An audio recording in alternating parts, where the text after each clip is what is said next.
مسؤولين كترسن قار كمدا حرمها warbaahinta ee dalka ayaa isugu yimid wareejinta lacag loogu deeqay Allah caafiye wariye Yaasmiin Mayow oo ku xanuunsanaysa isbitaal ku yaala dalka Turkiga lacag gaaraysa 2800 ayaa la wareejiyay taas oo 2300 oo kamida ay ka timid xarumaha ku jira dalada warbaahinta Soomaaliyeed ee Soma halka 500 oo kamida ay bixisay warbaahinta Kulmiye oo garawsatay lacagtii ay munaasabada sanad guuradeeda ku xusi lahayd inay ku caawiso caafimaad u helista Yaasmiin Mayow oo muddo ku xanuunsanaysa dalka dibadiisa gudoomiyaha Mustaqbal Media ahna madaxa tababarada dalada warbaahinta Soomaaliyeed ee magaceeda loo soo yareeyay Soma Axmed Ciise Guutaale oo loo wakiishay wareejinta lacagta ayaa ka warbixinaya dhinacyada ay lacagta ka timid iyo sida ay u wadaan dadaalada loogu gargaarayo Yaasmiin Mayow anta meeshan waxaan isugu nimid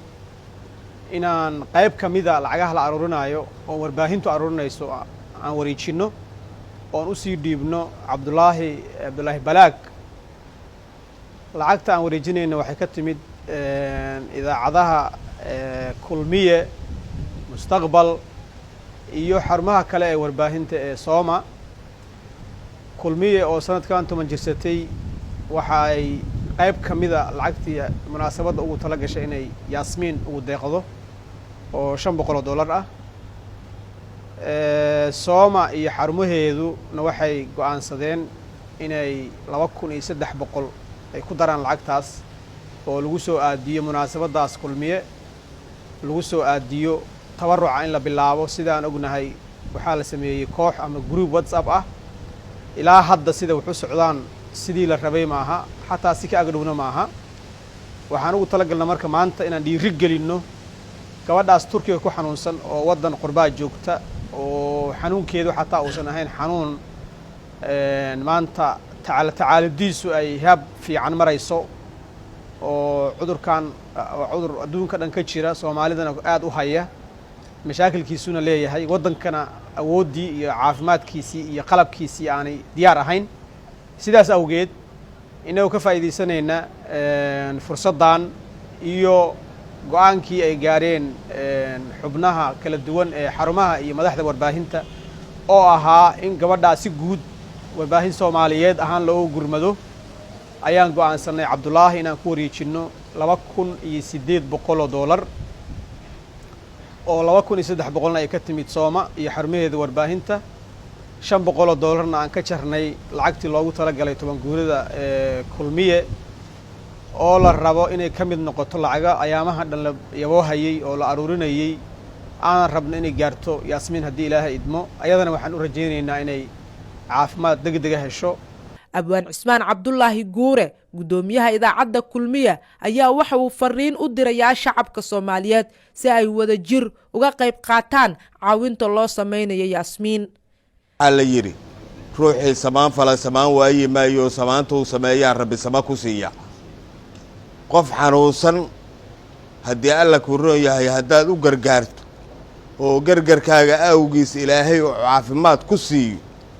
Ilaahay adigana wuu ka abaal marinaya waliba sidaqadu waxay ka mid tahay waxyaabaha caafimaadka lagu helo waxaan kula talinaynaa ummadda Soomaaliyeed iyo bahda saxaafadda gabadhaas in loo gurmado oo la isugu tago oo loo kala harin oo qof walba wuxuu heli karo oo ku beeriyo oo qof kasta wuxuu ballan qaaday oo ka dhabeeyo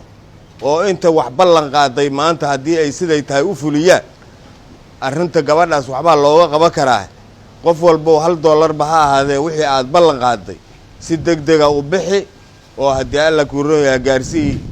dadkii gabadhaas u xil saaray hadii alla ku rooyaa lacagta aruurinay Cabdullaahi Maxamed Xasan Balaag oo ka qayb ah bahda warbaahinta ee ka shaqeynaysa sidii loo ururin lahaa kaalmada ayaa sheegayo ururada warbaahinta ee bixiyay lacagta kuwa ay ku harsan tahay iyo sida ay u wanaagsan tahay in dadaalka laga sii wada halkiisa dadaalkan wuu wada socdaa oo sidaad la socotaan baadaad gruubyada qayb ka tihiin oo wada arki kartaan oo dhowr group ayaa jira oo saxafiyiinta meel kasta adduunka ay joogaan ayaguna tallaabo ay wada qaadeen sidoo hadda Soma way bixisay simha lacagteedii way soo socotaa oo ballan qaaday SWJO ayadana ugu yaraan waxay bixisay $1,000 arrimahaas oo dhan waxayna tusayaan gurmadka micnihiisa inaan fahanay walaasheena waxaan leenahay Allah caafiyo sida ay noo sheegtay oo aan xalay iyo habeen hore aan la hadalnay caafimaadkeedu uu isu soo taqaanaa wanaagsanaanaya haddii daawada sida loogu talagalay ee ugu socotana rajada dhaqaatiirtu ay bixinayaan waxay ahayd in caafimaad Ilaahay siin doono insha Allah taala caafimaad aan u rajaynaynaa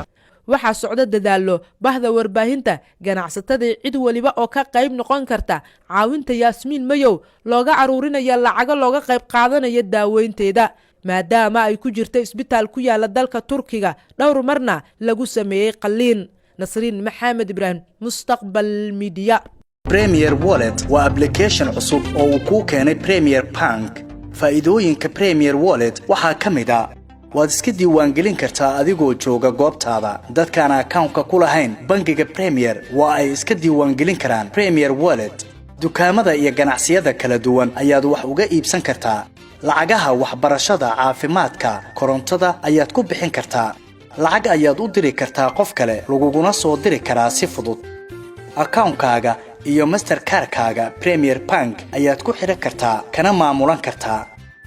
lacag ayaad ka dalban kartaa asxaabtaada ama waad ogolaan kartaa lacag laga soo dalbaday dhaqdhaqaaqa lacagahaagana waad kala socon kartaa ganacsiyadu waxa ay leeyihiin ab u gaar ah oo ay kala socon karaan xogta lacag bixinta macaamiishooda inta ay in ka badanba ka hel abka Premier Wallet oo kala soo deg hadda Play Store-ka ama App Store-ka Premier